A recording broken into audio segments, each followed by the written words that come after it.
Rajamahendravaram city నియోజకవర్గ TDP Janasena BJP కూటమి ఉమ్మడి ఎమ్మెల్యే అభ్యర్థిగా పోటీ చేస్తున్న ఆదిరెడ్డి శ్రీనివాస్ గురువారం నామినేషన్ దాఖలు చేశారు.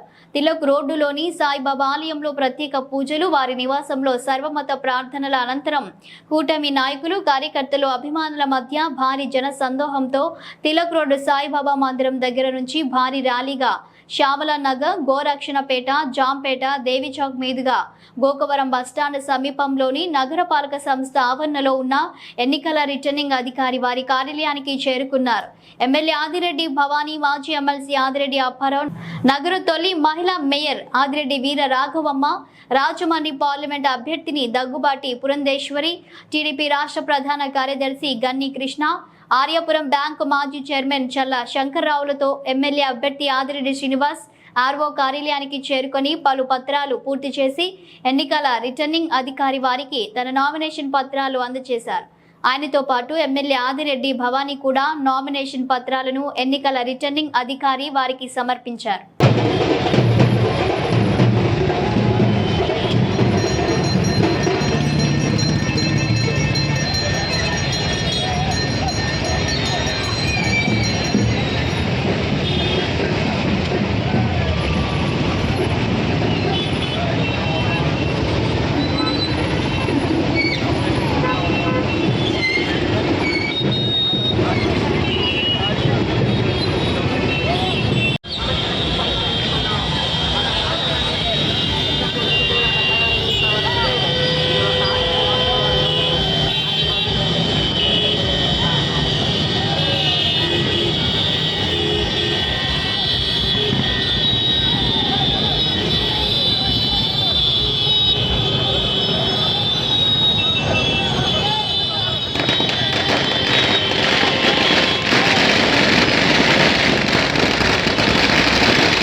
సైడ్ రోడ్ లైక్ చేద్దాం, ఇది సైడ్ రోడ్ ఇలా లైక్ చేద్దాం.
అత్యధిక ఓట్లతో ఆదిరెడ్డి వాసు గారిని గెలిపించాలని మిమ్మల్ని అందరినీ కూడా కోరి ప్రార్థిస్తా ఉన్నాం.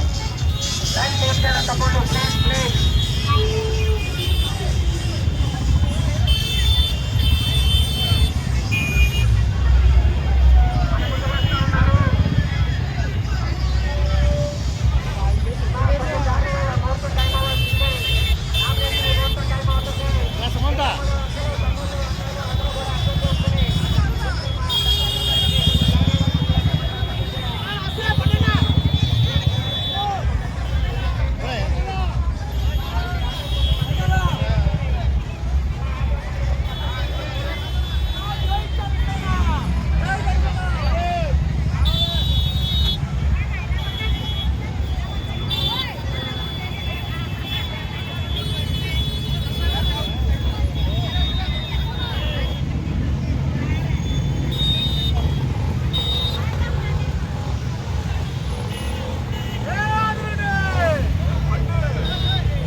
రాజమండ్రి చరిత్రలో కని విని ఎరిగిన రీతిలో తెలుగుదేశం బీజేపీ జనసేన అభ్యర్థిగా నామినేషన్ వేయడం జరిగింది. మూడు పార్టీల ఒక కార్యకర్తలు నాయకులు వేలాదిగా ఎవరు ఊహించని విధంగా వేలాదిగా వచ్చి ఈరోజు నామినేషన్ కార్యక్రమాన్ని విజయవంతం చేయడం జరిగింది. ఈ నియోజకవర్గమే కాదు, ఎక్కడెక్కడో నియోజకవర్గాల నుంచి కూడా వస్తా ఉన్నారు. మొదటి నామినేషన్ గా వాళ్ళల్లో ఉన్న ఆవేశం, వాళ్ళల్లో ఉన్న ఆవేదన, వాళ్ళల్లో ఎంత కసి ఉన్నది అన్నది ఈ రోజు నామినేషన్ ద్వారా మాకు అర్థమయ్యింది. ముహూర్తం గంట సమయం ఉండడం వల్ల చాలా మంది వాళ్ళ ఆనందాలు ఏదైతే ఉన్నాయో కార్యక్రమం ఇలా చేద్దాం అనుకున్న దానికి సహకరించలేని పరిస్థితులు ఇక నామినేషన్కి రావడం జరిగింది. బహుశా వాళ్ళందరూ అనుకున్న విధంగానే కానీ ఈ కార్యక్రమం చేయాలని అనుకుంటే 2-3 గంటలైనా ఇంకా మేము దానిపేటలోనే ఉండే పరిస్థితి కనబడ్డది. తిలక్ రోడ్ బాబా గుడి దగ్గరే సుమారు 5,000 మంది పైన ఉన్నారు. వాళ్ళని దాటుకొని కుమారి టాయిస్ దగ్గరికి వస్తే అక్కడ స్వామి కుమారి టాయిస్ దగ్గర ఆజాద్ చౌక్ దాకా 10,000 మంది పైన. కేవలం నామినేషన్కి ఎలా ఉందంటే రాసి పెట్టుకోండి, వైఎస్ఆర్సీపీ పార్టీ వాళ్ళకి చెప్తా ఉన్నాం.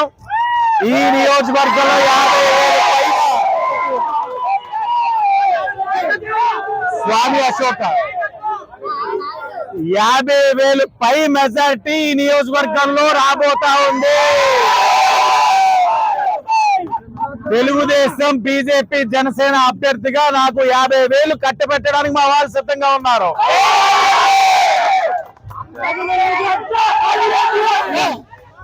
ఈ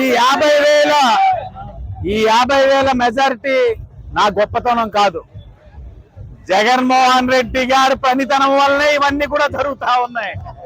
ఈ రోజు మరలా జగన్మోహన్ రెడ్డి గారికి విజ్ఞప్తి చేస్తా ఉన్నాం, ప్రశ్నిస్తా ఉన్నాం. అయ్యా, మీరు ఇప్పుడు రాజమండ్రికి వస్తా ఉన్నారట, మమ్మల్ని ఇటు వెళ్ళకూడదు, ఇటు వెళ్ళమంటా ఉన్నారట. మీ మీద గులకరాయిలు పడతా ఉన్నాయి, రంగురాయిలు పడతా ఉన్నాయి, ఇంకా చాలా పడతా ఉన్నాయి. సరే, అవన్నీ వేరే. మీరు రాజమండ్రికి వచ్చిన తర్వాత మీ ప్రబుద్ధుడు రియల్ స్టార్ చేసిన అవినీతిని మీరు ఒప్పుకుంటారా లేదా? లేక మీరు ఇక్కడికి వచ్చి మా అభ్యర్థి భరత్రం ఆర్థికంగా అంతంత మాత్రమే చెప్తారా?